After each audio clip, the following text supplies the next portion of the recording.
Hello, my darlings. I wanted to continue talking about the deities that I work with. And as I said in the first video, I am finding it difficult to try to talk about them because I've spent so long being private that I don't really know how to word my experiences and how I view them or what I do with them or what I associate with them. I just sort of go along with it and whatever happens, happens.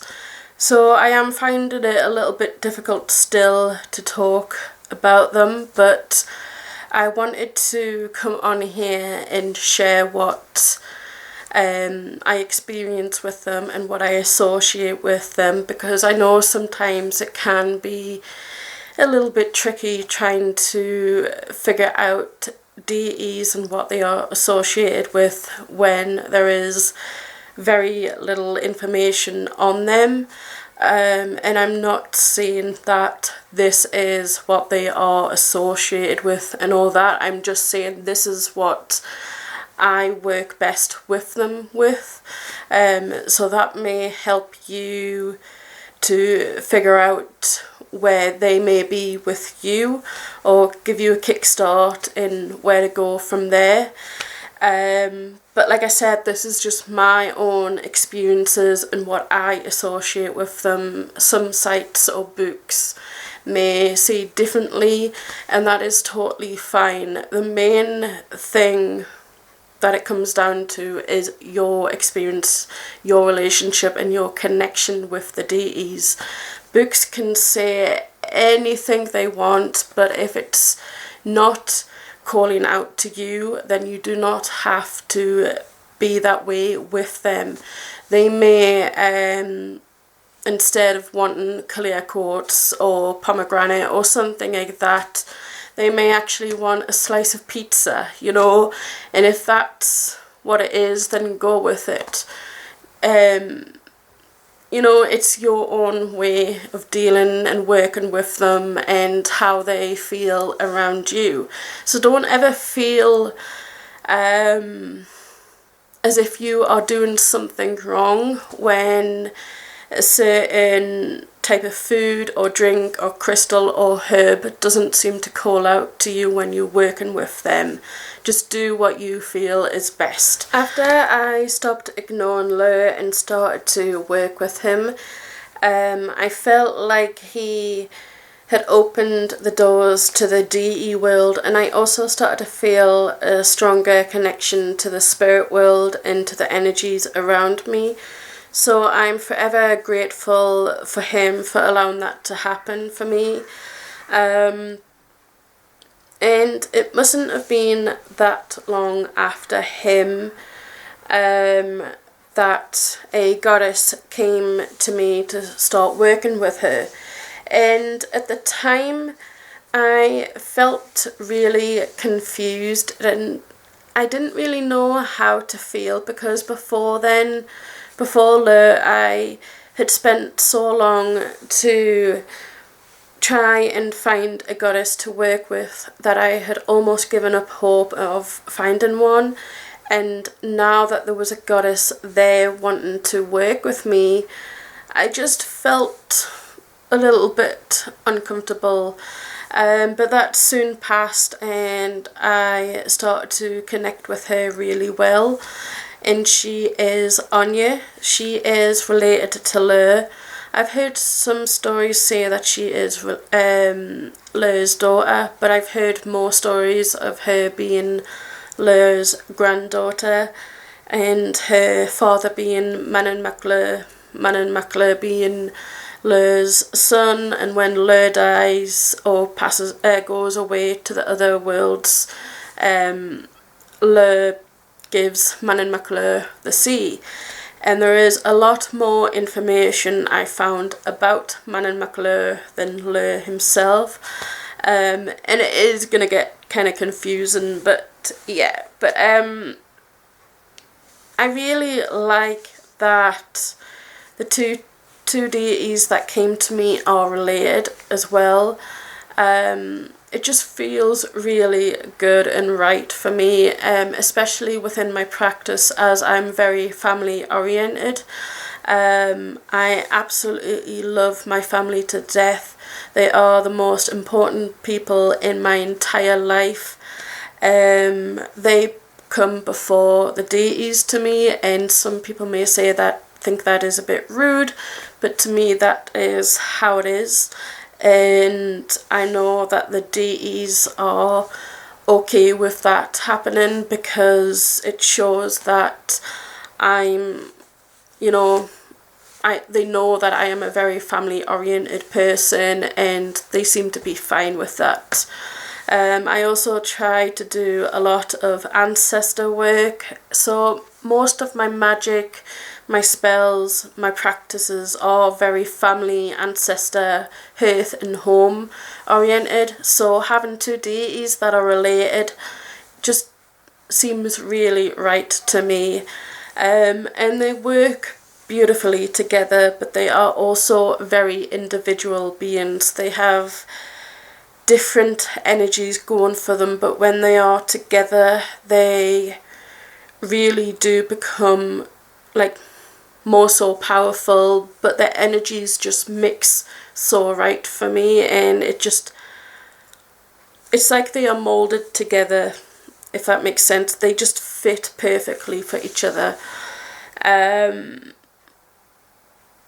So Anya, she is associated with the moon, but I also associate her with the sun.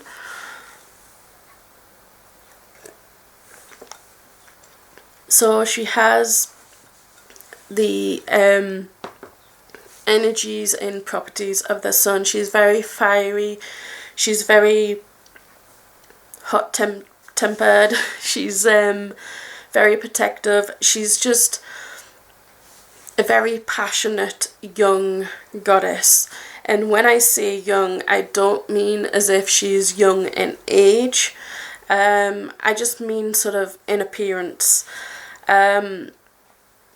To me, if I had to put an image to her, she would be the maiden stage of the maiden, mother and crone. And I have just realised that the three goddesses that I work with seem to image those three figures, the maiden, mother and crone. But I don't associate them as the triple goddesses or anything like that. They are very individual, but it's just came to me that they are in those different stages of womanhood. So yeah, she's to me the maiden image. She's young, she's sexy, she knows she's sexy, and she's very flirty, but at the same time, if you cross her, and she will let you know if you've done wrong. She will pretty much scold you, and some of the legends and stories say that she's had bad experience with men.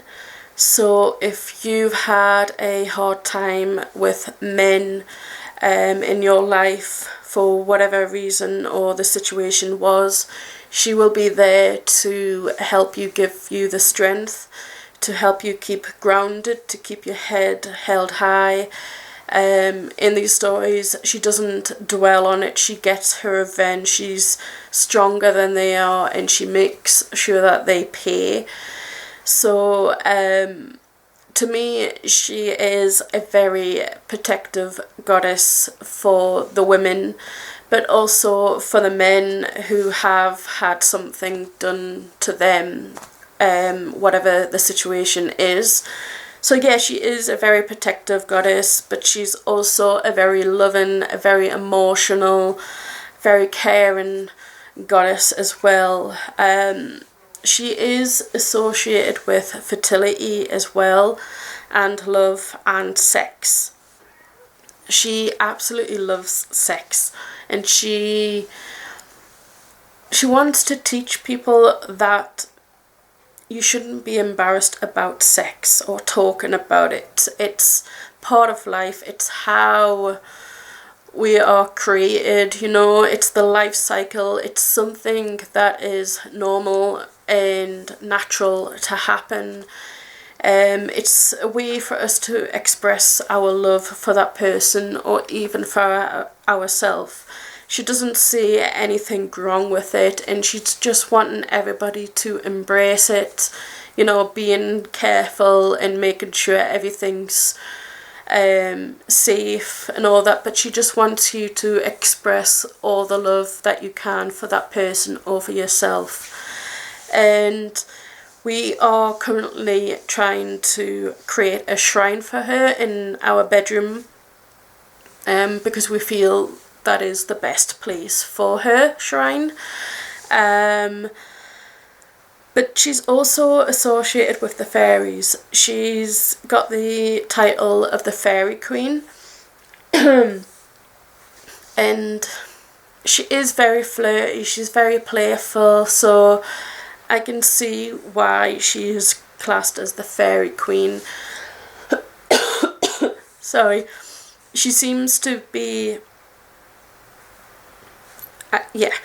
trying to do these videos. It is difficult, like I said at the start. It's difficult for me to express myself, but especially when my throat decides to go really dry and very croaky, as if I've got a frog in my throat. And people have told me that happens when I'm telling the truth, so I'm sorry if I end up sounding like a robot.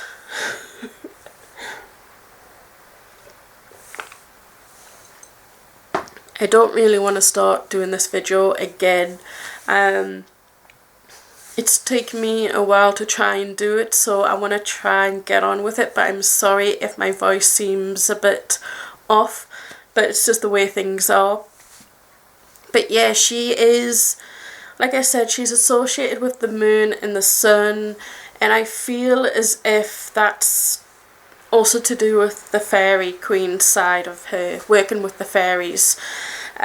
She's able to hop between those two worlds. So in a way she has that balance, and both feet on both worlds, and she's able to help me to communicate with the fairies and all those beings associated with the fae. So yeah, but I mainly associate with her and work with her for the love, for sex, for fertility, for everything to do with that side. I was bullied when I was at school, like most people were, and the bullies were mainly the boys, and I've had past relationships with men when they didn't treat me right, and that has stayed with me, and I feel as if she's trying to help me to overcome that. She's given me the strength to, like I said, to hold my head up high, but she's also helping me to see that it wasn't my fault, you know. She's trying to say that I'm not the one to blame for that. There's nothing that I could have done or could have changed. I am who I am, and I shouldn't have to change for somebody to like me. So it's very, I want to say nurturing, but to me she's not that nurturing, like a mother type of nurturing, if that makes sense. She's nurturing in the way for those who have been wounded and have been treated badly.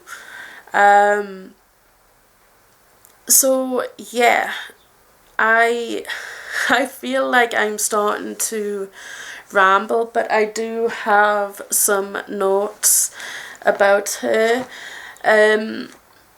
One of the things, I've been wanting to try to put a date to each DE that I work with, so I can have a day to celebrate them and just be thankful for them being in my life. and most of the deities do not have a day except for Brie, which is in bulk and all that. So I've just been doing a little bit of research and looking around at events that happen near my area. Near my area, or somewhere in Scotland, or just in the UK that may be connected to them in some way, or for me to see them as connected to that.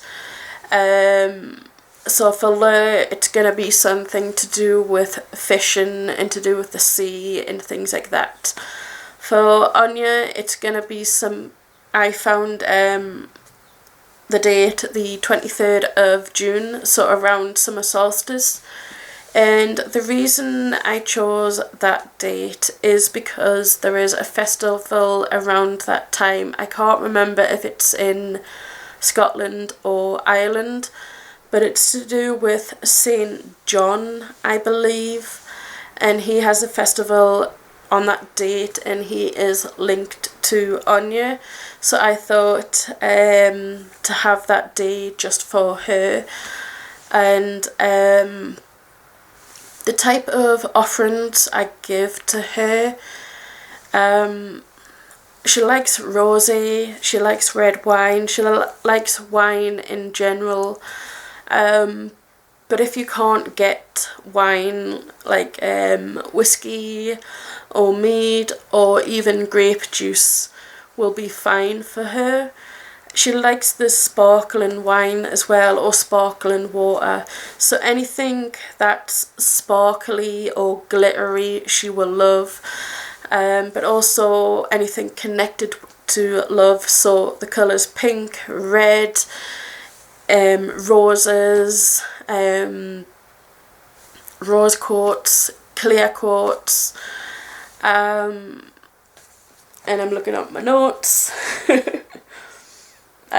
She loves lavender. I've actually got a candle burning that is lavender, and I didn't realise till now that it was lavender. But yeah, she loves this candle and lavender. Is it dog rose? I think that's what it is. Whenever I go out for a walk in the woods, I see all these wildflowers, and she is very drawn to those as well. So she loves her wildflowers. She loves anything that is connected to the fairies as well, so honey and milk and things like that. For food, I haven't really worked out what other things she likes, but it's mainly to do with honey, I found, or anything to do with bread, so honey bread or things like that, or even lavender bread. Yeah, lavender bread, she loves lavender bread. I can just faintly remember making some, and I thought it was going to be for Brie, but apparently she wanted it all, and then Brie wanted another loaf made, something completely different. But yeah, I don't know what else I can say, and I feel like I'm starting to struggle now again to try and talk about her, but I hope that this was some sort of help, or this made some sense. I'm sorry for my awkwardness, but you know how it is with me, and yeah, bye.